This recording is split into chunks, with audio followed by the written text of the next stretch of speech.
When someone with diabetes is in the hospital, especially someone with insulin requiring diabetes, it is not uncommon for the blood sugars to be different than they are when patient is at home, or for the management to be different compared to when the patient is at home. For a number of reasons. Sometimes it is the illness itself that led to the hospitalization, or what the plans are as far as treatment of, again, the cause of the admission. Let's say they need to have surgery, or they had a heart attack, or whatever it is. The plans for their, disrupting their diet, and being off the floor and things like that can have an impact on glucose control.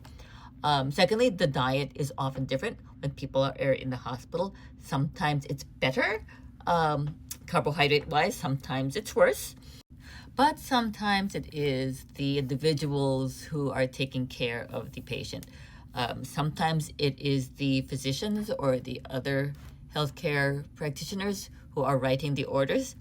Very often they are very timid about patients' insulin. If they see somebody is taking 80 units at a time, that frightens them, and will often order them a much lower dose than that.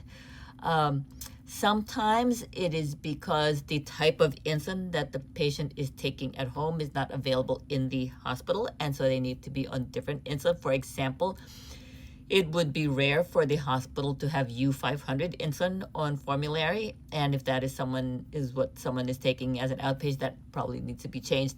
And the way other insulins work is very different from U500.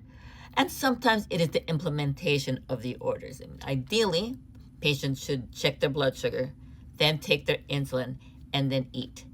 And that doesn't always happen in the hospital, because often the person who checks the blood sugar is different from the person who gives the insulin, who's different from the person who brings the food.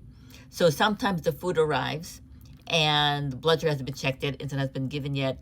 Ideally, the patient should alert the nurse so that she can come check the blood sugar and give them insulin, but sometimes they don't wait and they eat, and then by the time the blood sugar is checked, then it's high.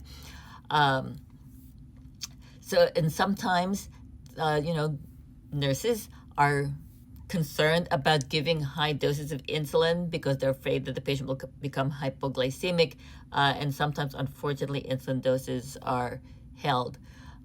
So yes, it is not uncommon in the hospital for a variety of reasons, some unavoidable, some avoidable, that one's blood sugars would be different in the hospital than they would be at home.